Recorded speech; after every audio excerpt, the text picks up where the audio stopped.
دیکھیں عائشہ، اگر یہ محض ریومرز تھی تو پھر پاکستان ٹیلی ویژن کو تو انڈیپینڈنٹ ادارہ نہیں ہے پاکستان ٹیلی ویژن، اس کو کہیں سے تو انسٹرکشنز آئی تھیں جس کے لیے وہ تیاری کر رہے تھے تقریر کی. وہ الگ بات ہے کہ اگر کہیں سے کسی نے خبر کوئی غلط لیک کر دی تو تب بھی گورنمنٹ ہی سرکل سے یہ خبر آئی ہوگی. دراصل 4-5 دن پہلے جو ایک مشاورتی اجلاس ہوا تھا اس میں یہ فیصلہ ہوا تھا کہ وزیر اعظم خطاب کریں گے، اور جناب عرفان صدیقی صاحب کو یہ ذمہ داری دی بھی گئی تھی کہ وہ ایک ڈرافٹ تیار کریں گے، اور انہوں نے وہ ڈرافٹ تیار بھی کر لیا ہے جہاں تک میری اطلاع ہے، اور وہ ڈرافٹ وزیر اعظم کے پاس موجود بھی ہے. اس ڈرافٹ میں ہو سکتا ہے کہ کچھ تبدیلیاں کرنی ہوں، اور یہ بھی ہو سکتا ہے کہ وزیر اعظم چونکہ کل بہت اہم دورے پہ نیپال جا رہے ہیں، سارک سمٹ ہے، بہت سی خبریں ہیں کہ ہندوستان کے وزیر اعظم سے ان کی ملاقات ہوگی نہیں ہوگی، یہ ساری چیزیں اپنی جگہ ہیں. اس وجہ سے شاید ہو سکتا ہے کہ اس تقریر میں تاخیر ہوئی ہو، اور یہ بنیادی طور پہ پرنسپلی فیصلہ ہوا ہو، لیکن آج ہونی یا نہیں ہونی یہ ایک الگ بات ہے، اور اسی بنیاد پہ یہ خبر ہو سکتا ہے کہ کہیں سے آفیشل سرکل سے لیک ہوئی ہو. لیکن یہ ظاہر ہے کوئی ٹیبل سٹوری نہیں تھی، کوئی اس طرح کی چیز نہیں تھی، کیونکہ ظاہر ہے اگر ٹیبل سٹوری ہوتی تو یہ سارے چینلز اور جگہوں پہ نہیں آتی. تو یہ فیصلہ، یہ بات اپنی جگہ بالکل صحیح ہے کہ 4-5 دن پہلے یہ فیصلہ ہوا تھا. اس سلسلے میں ایک تقریر کا ایک ڈرافٹ بھی تیار کیا گیا ہے، وہ ڈرافٹ تیار بھی ہے، وزیر اعظم کے پاس بھی ہے، لیکن فائنل ڈیٹ کیا ہوگی تقریر کی یہ شاید ابھی وزیر اعظم کے دورے کی واپسی پر ہو سکتا ہے. اور یہ دیکھنا ہے کہ جو اس وقت 30 نومبر کی ڈیڈ لائن ہے عمران خان صاحب کی، اس میں کیا ڈیولپمنٹ ہوتی ہے، گورنمنٹ مذاکرات کی طرف جاتی ہے نہیں جاتی. اطلاع یہی ہے کہ شاید 30 نومبر سے پہلے کوئی مذاکرات کی دعوت نہیں دی جائے گی، جو بھی دعوت دی جائے گی وہ 30 نومبر کے بعد ہی دی جائے گی. تو میرا خیال ہے اس وجہ سے یہ ساری چیزیں ہوئی ہیں، کنفیوژن. مظہر صاحب، جب فیصلوں کی بات کرتے ہیں، ابھی جیسا انہوں نے بھی کہا کہ فیصلے جلد ہو جائیں گے، 1-1.5 مہینے میں لوگوں کو بھی لگایا جائے گا. اداروں کی ایکٹنگ CEC کی ہم بات کرتے ہیں، سپریم کورٹ کہہ چکی، آخر کہہ دیا کہ 5 دسمبر آخری تاریخ ہے، اس کے بعد ایکٹنگ CEC بھی نہ رہیں گے. اب نواز شریف صاحب نے جو خطاب اگست میں کیا، اس میں جوڈیشل کمیشن کے قیام کی بات کی، اس کا کچھ اتا پتہ نہیں اب تک. انتخابی اصلاحات کی کمیٹی نے کام کرنا تھا، نتیجہ دینا تھا، اس کا کچھ اتا پتہ نہیں.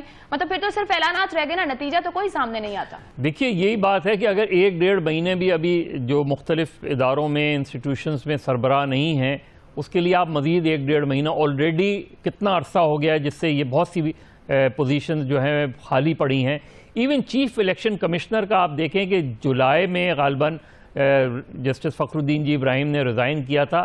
1.5 سال میں اگر آپ پورے ملک میں ایک چیف الیکشن کمشنر کا فیصلہ نہیں کر پائے تو میرا خیال ہے اس سے معاف کیجیے گا، اس سے زیادہ کسی بھی حکومت کی یا پارلیمنٹ کی نااہلی نہیں ہو سکتی کہ آپ ایک ایسے شخص کو، جو بھی ایک غیر جانبدار شخص ہو، الیکشن کمیشن کے حوالے سے آپ نہیں تقرری کر سکے. اور ایک ایسی سچویشن میں آ گئے کہ سپریم کورٹ نے آج بظاہر تاریخ ان کو نہیں دی مزید، لیکن 5 دسمبر تک جو ہے انور جمالی صاحب قائم مقام چیف الیکشن کمشنر رہیں گے.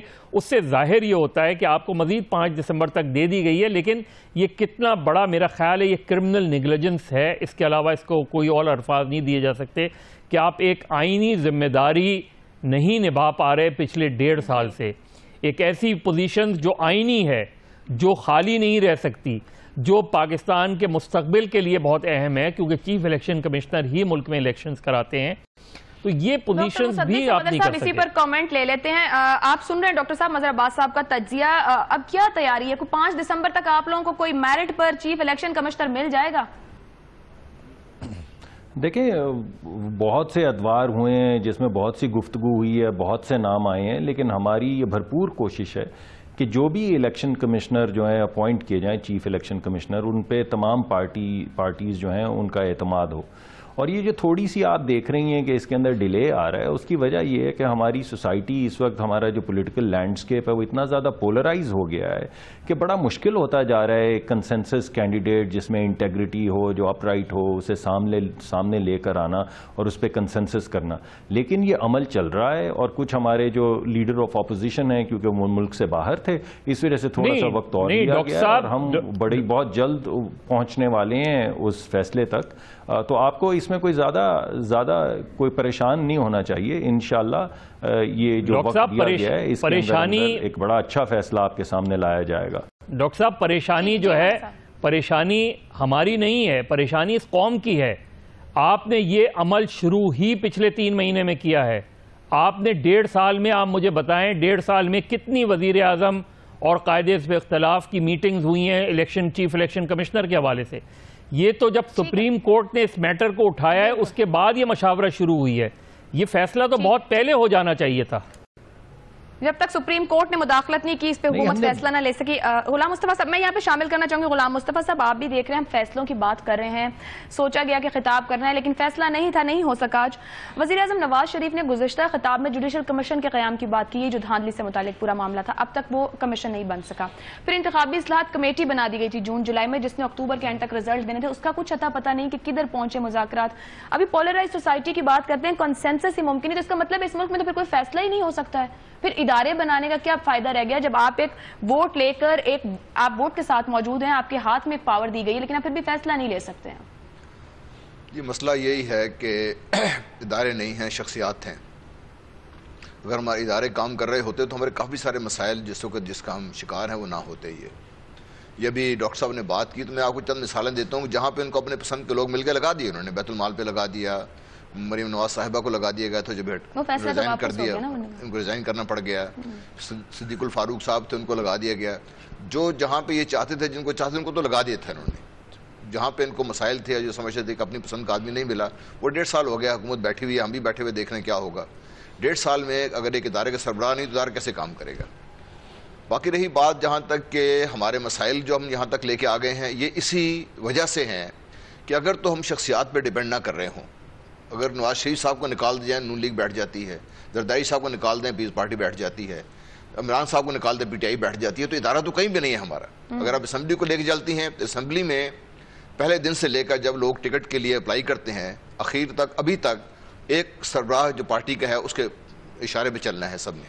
ادارے کام نہیں کر رہے, انڈیویجلز کام کر رہے ہیں. تو انڈیویجل جب کام کریں گے تو یہی مسئلہ بنے گا, کیونکہ پسند ناپسند کام چلے گا سارا. انفرادی طور پر شخصیات معاملات کو چلا رہی ہیں آپ کے بقول. پاکستان کو اصل مسائل کیا ہیں؟ اندرونی اور سیاسی مسائل زیادہ یا دہشت گردی اور دفاع کے مسائل زیادہ سنگین ہیں؟ ہمارے اپنے اندرونی مسائل بہت زیادہ ہیں. ہمارا سب سے بڑا مسئلہ یہ ہے کہ ہم بحثیت قوم ایک سوچ نہیں ہے ہماری. اس میں اختلاف ہو سکتا ہے لیکن بحثیت قوم نہیں سوچتے ہم یہ. اور یہ لیڈرشپ کی جو بہت بڑی ذمہ داری ہے کہ اس چیز کو سمجھے اور اس کو اس طرف لے کے چلے کہ ہم میں جو ایک آپس میں جو بھی یہ بات کر رہے تھے کہ بھی آپس میں ہماری اتنی پولرائزیشن ہے, کیوں ہو گئی ہے ہماری؟ یہ کوئی وجہ تو ہے نا اس کی. وجہ اس کی یہی ہے کہ ہم نے چونکہ اپنے آپ کو ایک دوسرے کے مقابلے میں ایک دوسرے کو الزام تراشی ہے, اپنے غلطیوں کو تسلیم نہیں کرنا ہے اور اب ہر ایک کو دوسرے کے اوپر الزام لگا دینا ہے. تو ہم نے ان جو مسائل کی نشاندہی کے باوجود ہم نے ان کے حل کی طرف ابھی تک پہلا قدم نہیں اٹھایا. اور اگر ہم نہیں اٹھائیں گے تو یہ آپ جو مرضی کر لیں. ایک چیف الیکشن, ابھی میرا اپنا خیال یہ ہے کہ چیف الیکشن کمشنر جس طریقے سے ان کو جو کنٹروورشل بنا دیا گیا ہے پوزیشنز کو, اب شاید کوئی اس پہ تیار بھی نہیں ہو گئی. اور یہ بہت بڑی بدقسمتی ہوگی کہ 18 کروڑ عوام میں ہم یہ ایک چیز پیدا نہیں کر سکے ہماری. ٹھیک ہے ڈاکٹر صاحب, آپ گفتگو سن رہے ہیں. Lieutenant general retired Ghulam Mustafa صاحب نے جو ایک بات کی, بڑا اہم پوائنٹ ہے. ان کا کہنا ہے کہ ایک سوچ ہی موجود نہیں ہے. جب سے نون لیگ کی حکومت بنی ہم پولرائزیشن بھی بڑھتے ہوئے دیکھ رہے ہیں. کیا آپ لوگ لوگوں کو ایک پیج پر اکٹھا کر سکے؟ صرف ایک موقع ایسا آیا جب وہاں پر دھرنے موجود تھے اور وہ آگے بڑے, پارلیمنٹ کا گھیراؤ کیا, تو اس وقت جماعتیں صرف اکٹھی ہوئیں. باقی بہت سے مسائل ہیں, آئی ڈی پیز کے مسئلے ہیں اور بہت سے مسائل ہیں, لیکن ہمیں جماعتیں علیحدہ علیحدہ دکھائی دیتی ہیں اور الزامات لگتے نظر آتے ہیں. حکومت کا کام تو کم از کم الزامات لگانا نہیں ہونا چاہیے, لیکن ہم دیکھتے ہیں کہ وزراء الزامات لگاتے ہیں جب پی ٹی آئی کی جانب سے الزامات لگائے جاتے ہیں. آپ کا کام تو ڈیلیوری ہونا چاہیے.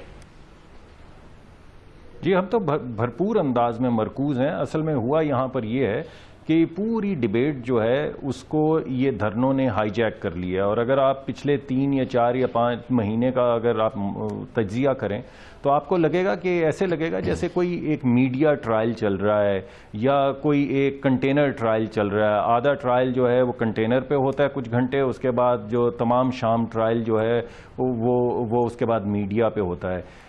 تو حکومت تو اپنا کام کر رہی ہے. 5, 7, 8 دن کے اندر جو ہمیں نقصان پہنچایا گیا, جو ہمارے انویسٹرز یہاں سے چلے گئے, جو معیشت کو نقصان پہنچا, جو 5, 7, 8 دن سیکریٹریٹ بند رہا, اس کی وجہ سے اگر کسی کام میں کوئی دیر ہوئی اور دوائیں وقت سے نہیں پہنچ سکیں یا کسی کو تعلیم نہیں مل سکی اور تمام علاقہ جو ہے وہ پیرالائز ہو گیا, تو اس کو بجائے اس کے کہ ہم ڈیولپمنٹ کی طرف ہر چیز کو اپنا مرکز جو اپنا محور محور جو ہے تمام ایفرٹس کا اس کو لوگوں کی ترقی کی طرف رکھیں. ہم نے بالکل ساری ملک کی ریاست جو ہے اس کو ریڈیوس کر کے صرف دھرنے پہ ریڈیوس کر دیا.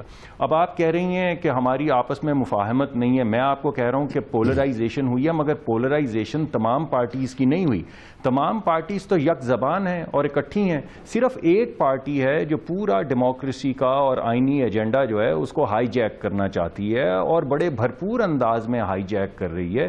ابھی بھی آپ دیکھیں کہ چیف الیکشن کمشنر صاحب کے لیے جو نام تجویز کیے گئے تھے، اگر آپ ان ناموں کو دیکھیں تو وہ دو باعزت لوگ تو صرف اس وجہ سے کہ گالی گلوچ ہوگی اسی اپنی عزت بچانے کے لیے وہ چلے گئے. اس کے اندر کوئی پیپلز پارٹی نے ان کے اوپر بوجھ نہیں ڈالا، ان کے اوپر ANP نے بوجھ نہیں ڈالا، ان کے اوپر کسی دیگر پارٹی نے بوجھ نہیں ڈالا. انفیکٹ ہماری تو گفتگو چل رہی ہے اور ہم کنسنسس کی طرف پہنچ رہے ہیں، لیکن ایسا لگتا ہے کہ اس کو ہائی جیک کرنے کی کوشش کی جا رہی ہے اور حکومت نے فیصلہ کیا ہے کہ یہ ہائی جیکنگ جو ہے یہ نہیں ہوگی. 3-4 بار ہائی جیک کا لفظ استعمال کیا ہے اور آپ نے بار بار کہا کہ دھرنوں نے معاملات کو ہائی جیک کر لیا یا ایشوز کو دھرنے ہائی جیک کر رہے ہیں یا معاملات دھرنے خراب کر رہے ہیں. تو پھر ہائی جیک سے روکنا بھی تو آپ لوگوں کو کام تھا. میں آپ سے جاننا چاہوں گی، میاں نواز شریف صاحب نے جو خطاب کیا تھا 14 اگست سے پہلے، اس میں انہوں نے کہا تھا کہ جلد پتہ چل جائے گا کہ ان دھرنوں کے پیچھے کون ہے اور یہ لوگ ایکسپوز ہو جائیں گے.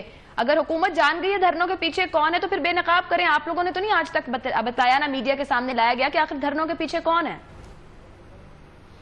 دیکھیں وہ تو خود بخود بے نقاب ہوتے جا رہے ہیں. آپ دیکھیے ابھی آپ نے کچھ دن پہلے دیکھا کہ یہاں پر لوگ 2-4 ہزار ہوتے تھے، اب وہ 200-400 رہ گئے ہیں. اسی طرح یہ جلسے جلوس شروع ہو گئے ہیں. یہ بھی آپ نے دیکھ لیا کہ ابھی آخری جو جلسہ ہوا ہے اس اندر لوگوں کی جو تعداد تھی وہ کیسی تھی. اگر یہ اسی طرح چلتے رہیں گے تو جو مستقبل دھرنوں کا تھا وہی مستقبل اس جلسے جلوس کی سیاست کا ہوگا. بات تو یہ ہے کہ یہ لوگ خود بخود اپنے آپ کو ایکسپوز کرتے جا رہے ہیں اور اس ایکسپوجر کی وجہ سے لوگوں نے آنا چھوڑا ہے. ایسا نہیں ہے کہ لوگوں کو کسی نے روکا ہے دھرنوں پہ جانے سے. وہ خود بخود دل برداشتہ ہو گئے ہیں، ان کو نظر آنا شروع ہو گیا ہے. کبھی وہ کہتے ہیں امپائر کی انگلی آج اٹھ جائے گی، کبھی کوئی اور گفتگو ہوتی، یعنی کچھ عجیب و غریب سی غیر سنجیدہ سی گفتگو ہو رہی ہے کنٹینرز پہ. کبھی کنستروں کی بات ہوتی ہے، کبھی حکومت کو یا ریاست کو کہا جاتا ہے کہ کنستر ہے جسے پھاڑ دیا جائے گا. کبھی یہ کہا جاتا ہے کہ اس تاریخ کے بعد ہم ذمہ دار نہیں ہوں گے. ذمہ دار نہیں ہونے کا کیا مطلب ہے کہ کیا حملہ کر دیا جائے گا، کوئی ایسی چیز کی جائے گی جس سے لوگوں کی جان و مال کا تحفظ ختم ہو جائے. مگر یہ بات بڑی واضح ہو جانی چاہیے کہ تمام پارٹیز یک زبان ہیں اور ایک ہی پلیٹ فارم کے اوپر کھڑی ہیں. اور جہاں پہ آپ نے کہا کہ کچھ لوگوں کی اپوائنٹمنٹ نہیں ہوئی، وہاں پہ آپ کو یہ بھی دیکھنا چاہیے کہ بے شمار اپوائنٹمنٹس ہوئی ہیں. وہاں پہ آپ کو یہ بھی دیکھنا چاہیے کہ بے شمار اپوائنٹمنٹس جو ہوئیں وہ کورٹس نے اڑا دیں، پھر ان کو ری اپوائنٹ کرنے کا مرحلہ جو ہے وہ حکومت کو طے کرنا پڑا. اور بالآخر جب ججمنٹ آئی تو ججمنٹ یہی آئی کہ اصل میں قانونی حق جو ہے وہ پرائم منسٹر کے پاس تھا. نے کسی بھی میرٹ پر موجود بندے کو عہدے سے ہٹایا ہے؟ جی دیکھیے، یہ تو بات یہ کہ کورٹ نے تو ہر دفعہ یہ کہا ہے کہ اگر آپ نے کسی بندے کو اپوائنٹ کیا، مثلا بے شمار ایسے کرپٹ لوگ تھے جنہیں ہٹایا گیا اپنے کام سے. یہ جو بجلی کی تقسیم کار کمپنیاں ہیں ان کے اندر CEOs تھے جو کرپشن میں ملوث تھے، کیسز ہوئے تھے 2-3 ارب روپے کے. ان کو جب ہٹایا گیا تو وہ تیسرے دن کورٹ سے اسٹے آرڈر لے کے واپس آ گئے. یعنی ہم کوشش کر رہے تھے کہ ہٹا کے معقول لوگوں کو لگایا جائے جو میرٹ پہ لگیں، اور وہ جا کے اسٹے آرڈر لے آتے تھے. اب کم از کم یہ کورٹ نے جو ایکشن لیا ہے، جو فیصلہ کیا ہے، جس کا ہم بے حد احترام کرتے ہیں، اس سے یہ بات واضح ہو گئی ہے کہ حکومت کا موقف درست تھا کہ ایگزیکٹو کے پاس اور پرائم منسٹر کے پاس یہ اتھارٹی ہے کہ وہ ان آرگنائزیشنز کے میریٹوریس. ایسا لگتا ہے کہ حکومت اپنی ذمہ داری لینے کو اس طرح تیار نہیں ہے. کوئی معاملہ ادھر ڈال دیا کہ اپوزیشن کیا کاری، کوئی PTI پہ، کوئی عدالت کے فیصلے پر. حکومت ٹھیک جا رہی ہے آپ کے خیال میں؟ وہ سیاسی چیلنجز کو کیا زیادہ اہمیت دیتی ہے، قومی معاملات کو زیادہ اہمیت دے رہی ہے؟ دیکھیے، اگر تو حکومت ہے پھر یہ ایک سوال نشان ہے کہ وہ کیا کر رہی ہے کیا نہیں کر رہی ہے. میں یہ خود سمجھتا ہوں اور میرا یہ بڑے وثوق سے یہ بات آپ کہنا چاہتا ہوں. یہ حکومت نے ابھی تک ہر معاملے میں ٹال مٹول سے کام لیا ہے. ابھی یہ کہتے ہیں کہ دھرنوں کی وجہ سے سارے مسئلے پیدا ہو گئے ہیں. ہم یہ بات ماننے کو تیار نہیں کہ کوئی مسئلہ تھا اس کی وجہ سے دھرنے آئے تھے، اور وہ مسئلے کو جس کا حل بڑا آسان تھا شروع میں، ہم نے وہ حل نہ کر کے اپنے جو فیصلہ، جس میں پہلے ہم بات کر رہے تھے کہ فیصلہ سازی کی شاید یا اس کو خیال تھا کہ اس کو ہم ٹالتے رہیں گے تو مسئلہ ٹل جائے گا. مسئلے ٹلتے نہیں ہیں, مسئلے کو حل کرنا پڑتا ہے, اس کو فیس کرنا پڑتا ہے, وہ حل کرنا پڑتا ہے. ابھی تک حکومت نے کسی مسئلے کو ڈائریکٹلی فیس کر کے اس کو حل نہیں کیا, جس کی وجہ سے دھرنے شروع ہوئے, وہ مسئلہ کو وہیں کا وہیں کھڑا ہوا ہے. وہ جو یہاں پہ ایک بہت بڑا حادثہ ہوا تھا, اس کی تفتیش دیکھیے لڑکتے لڑکتے کہاں تک پہنچ گئی ہے. یہاں پر 17 جون سے لے کر ابھی نومبر 5-6 مہینے ہوتے جا رہے ہیں, وہ کسی طرف نہیں پہنچی بات ہماری. تو جو مسئلے تھے وہ تو وہیں کے وہیں کھڑے ہیں, جس کی وجہ سے دھرنے بنے تھے. اب دھرنے کو ہم مورد الزام تو ٹھہرا رہے ہیں, چلو اس حد تک ماننے کو تیار ہیں کہ دھرنوں کی وجہ سے کچھ لوگ یہاں پہ نہیں آئے, جو امن و امان کی صورتحال تھی. لیکن کیا دھرنوں نے ہی ان کو اس روکا ہوا تھا کہ آپ نے جو جوڈیشل کمیشن بنانا تھا وہ بنا دیتے, وہ جو اصلاحات کرنی تھی وہ لے کے آ جاتے ہم سامنے. کم از کم قوم کو یہ اطمینان تو ہوتا کہ حکومت کو مسئلے کا ادراک ہے اور اس مسئلے کو مکمل طور پر حل کرنے کے لیے کوشاں بھی ہے صاحب. وہ نظر نہیں آ رہی ایفرٹ, تو جس سے جو اعتماد ہے لوگوں کا وہ حکومت پہ قدرتی بات ہے کم ہوگا. باقی اور مسائل دیکھ لیں آپ جو بھی ہیں, لا اینڈ آرڈر کی سچویشن ہے جو عام طور پہ ہم ہر چیز ٹیررزم پہ ڈال دیتے ہیں. ہمارے لا اینڈ آرڈر کی سچویشن بہت خراب ہے اس ملک میں, خاص طور پنجاب میں بہت خراب ہے حالات یہ ہیں. اس کے لیے ہم کیا کر رہے ہیں مجھے کوئی پتہ نہیں کیا کر رہے ہیں ہم اس کے لیے. تو اس قسم کی چیزیں ہیں جو ہم سمجھتے ہیں. پھر جو ہماری ون سائیڈڈ پالیسی, جو معاملہ بڑا ہوتا ہے ساری توجہ صرف اس پہ آ جاتی ہے. ایک معاملہ ترجیحات دیکھیے نا آپ کیا ہیں, ترجیحات کیا ہیں آپ نے. ہم کافی سارا پیسہ مختلف منصوبوں پہ لگا رہے ہیں, وہ منصوبے بھی اپنی جگہ اہم ہیں. غلام مصطفیٰ صاحب بریک لینی ہے, حکومت کی ترجیحات پر بھی بات کریں گے کہ آخر حکومت کی ترجیحات کیا ہیں. 14 اگست کے بعد صرف سیاسی بحران ہے, حکومت اس پہ نکل آئی ہے, یا پھر جلسوں کی سیاست حکومت پر دباؤ ڈال رہی ہے اور حکومت کی کارکردگی کو بھی متاثر کر رہی ہے. گفتگو بریک کے بعد.